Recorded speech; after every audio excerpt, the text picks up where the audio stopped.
All right, let's get started. So, hi everyone, my name is Jennifer Levens. I'm a quantum alignment coach and a Reiki master.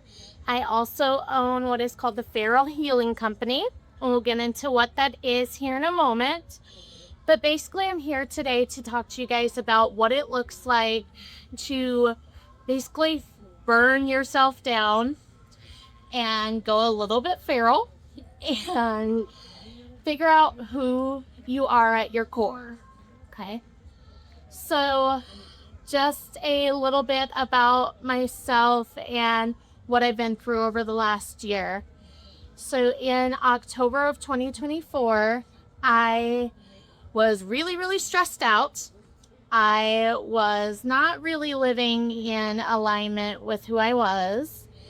And basically, my body was like, fuck you, bitch. Like, here's your wake up call. And I had what is called a trans-ischemic attack, which is basically a mini stroke. So, in the aftermath of that, it took about 3.5 months to recover and get to a point where I could function really well again. For the first month or two, I was really out of it. I was exhausted by the smallest of things. I remember vacuuming my living room one time, and it took me 2.5 hours to vacuum my small living room. Like, my living room is slightly larger than this tent. And that space took me about 2.5 hours because I'd have to do a swipe and then I'd have to go sit down for 20 minutes, and get up enough to go do the next swipe. And so during that time, I was working with my doctors. I was told that the likelihood that I would have a catastrophic stroke within a year was 80%. We're still in that year window right now, and things are going well. But I was having to make some really hard choices in my life. It was really scary. I have 2 children. One of my children is adopted. He's actually my sister's biological child, and then I've been raising him for 11.5 years. And during that time, I kept going, what happens if I die? He's going to need somebody. He's going to need a mom. So my sister, who's his biological mom, was, she'd been back in our lives for several years. Him and her had a relationship. Things are going really well. So I was like, okay, maybe I ask her to come up here and stay with us and become a bigger part of his life. So if something happens to me, he still has her. So we invited her in mid-November to come and live with us. Everything was going well, so I thought. And then on February 9th, I was leaving work and I got a text message. And it basically said, I'm really sorry. I can't do this anymore. I've removed myself from your home. And she essentially ghosted me and her child. And in the aftermath of that, I was filled with an amount of rage that I'd never experienced before. If you guys heard me talk last year, then I've been through some shit in my life. I've been through just trauma after trauma after trauma. And I've always been able to bounce back from it. I was not in a place at that point where I could bounce back. I felt so angry I couldn't even cry. And so in working through that, I remember friends and family coming and talking to me, and they're like, I've never seen you like this before, because all I kept saying was, I want this fucking bitch to suffer. I'm like, I want her to hurt for what she's done to us. Because I left, first of all, my sister removed herself from my life, as she said. And I'm then also dealing with this child who has literally had someone who, abandoned him really young, do it to him again. So I'm trying to show up as a mom when I'm also dealing with my own shit. And I've never experienced that type of rage before. And so, like I said, I had friends and family coming to me and they're like, okay, we're a little worried about you. Like, this is not you. So my husband actually said to me one day, he's like, I'm starting to get concerned. Like, you're going dark.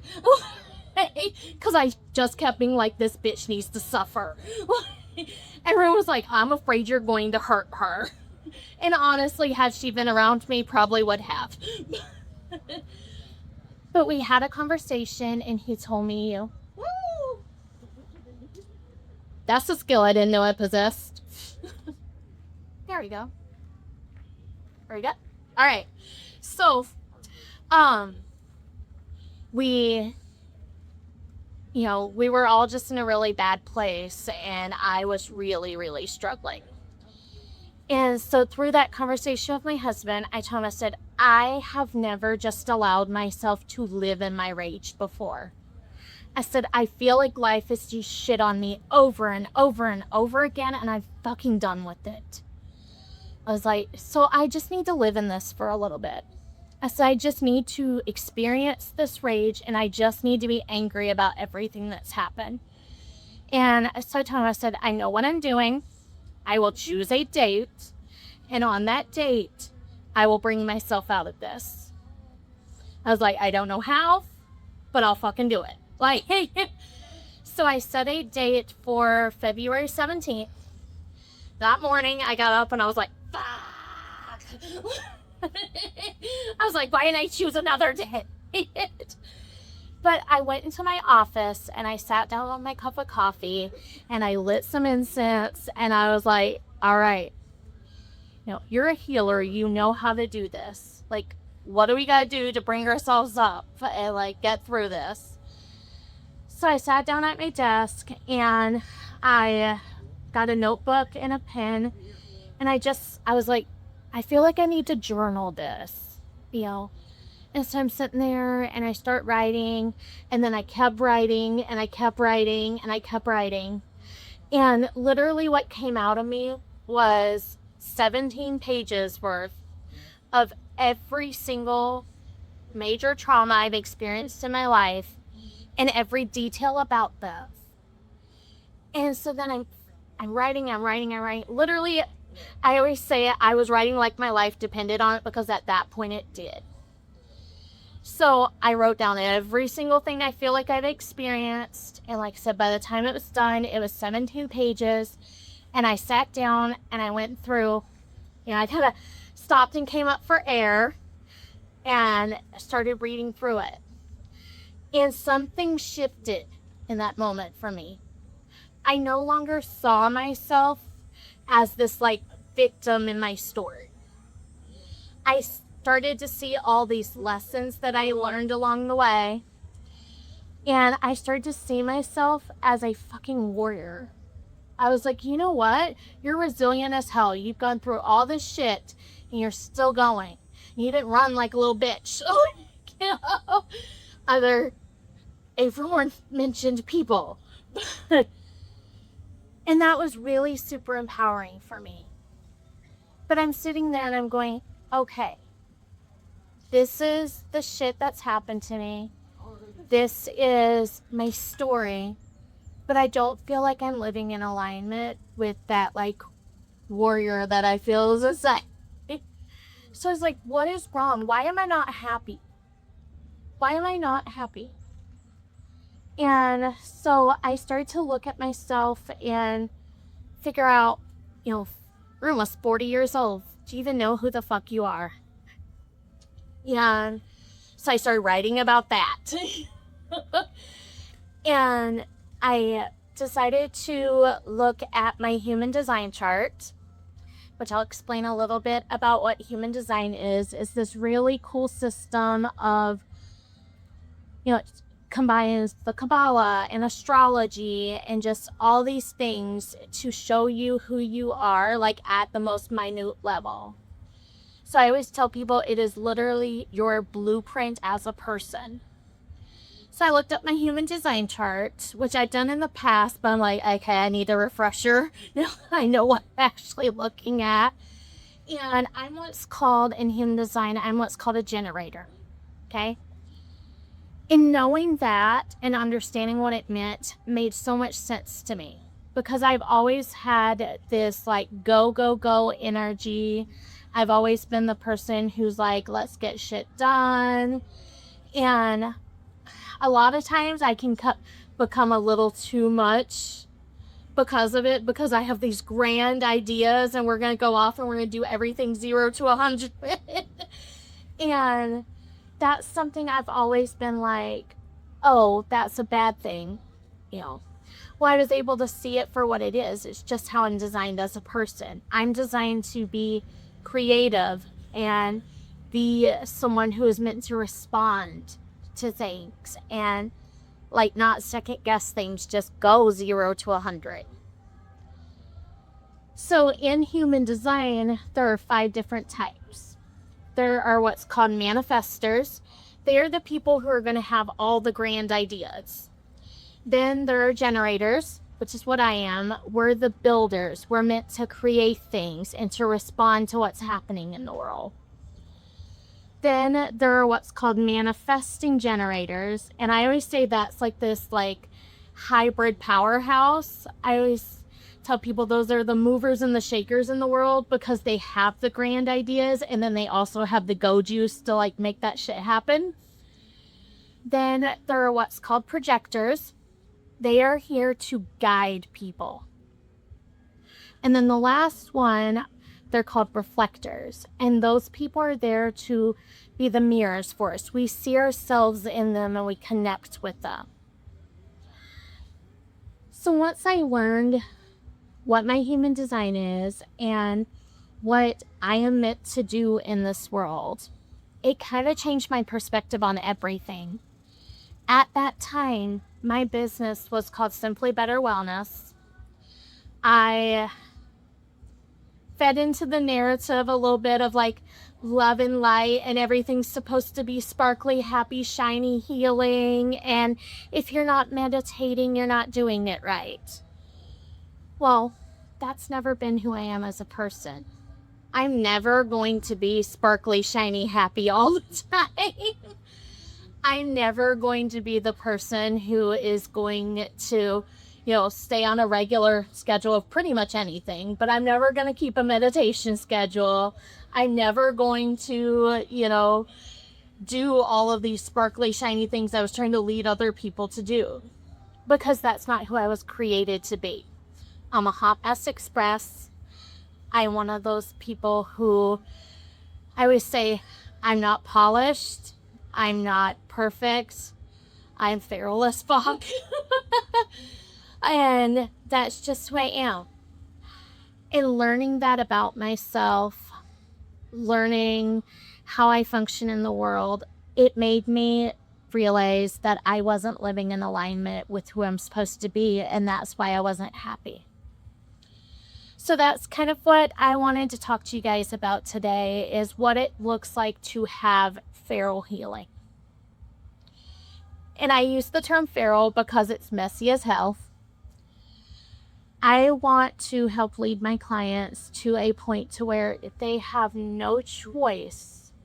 I don't even want to say beat down or broke down, but they are just so done with all the bullshit that they have no choice but to work on the shit that they need to heal from, so that they can rise up and become the best version of themselves. Okay? And it's truly that came out of this experience that I had in February, where I was broke down the furthest I've ever been. So what I want to do with you guys today is I want to help you to reconnect with yourself a little bit. So I have a little meditation, if you guys are down for it. And I'm going to bring my phone out because I go on side quest a little bit if I don't. So let me pull it up. So if you guys will join me, I'll just invite you to close your eyes, take a couple of deep breaths, and just allow yourself to relax and center yourself.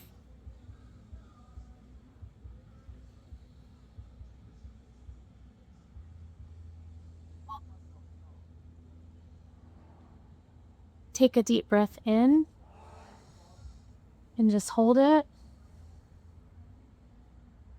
And exhale. Let's do that again.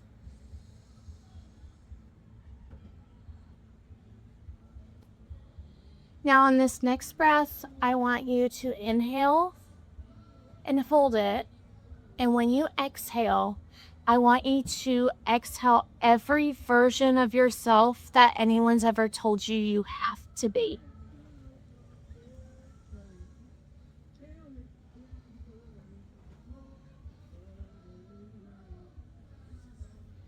Now on this next inhale, I want you to imagine yourself shedding any experience that's ever made you feel unworthy. I want you to inhale the weight of that experience and just hold it for a second. And when you exhale, I want you to let that shit go.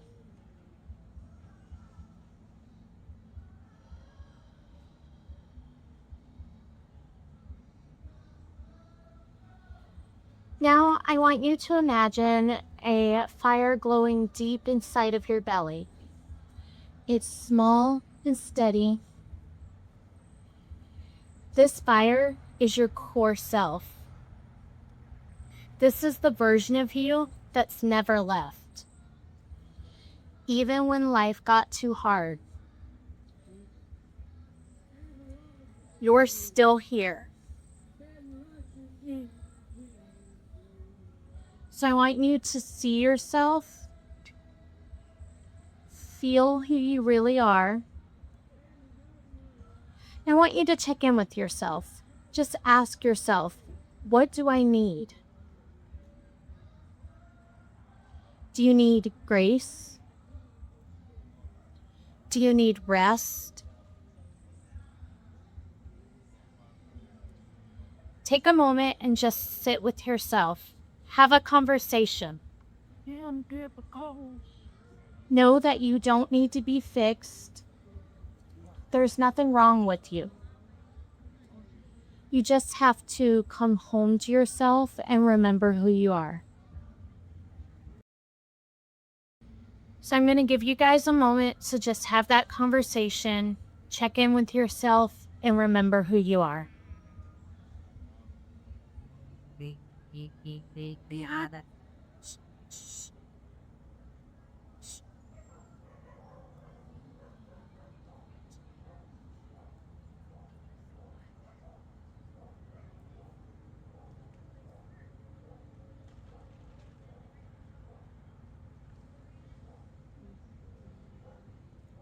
All right. And whenever you're ready, you can just wiggle your fingers and your toes, come back to your body a little bit. And when you're ready, you can open your eyes.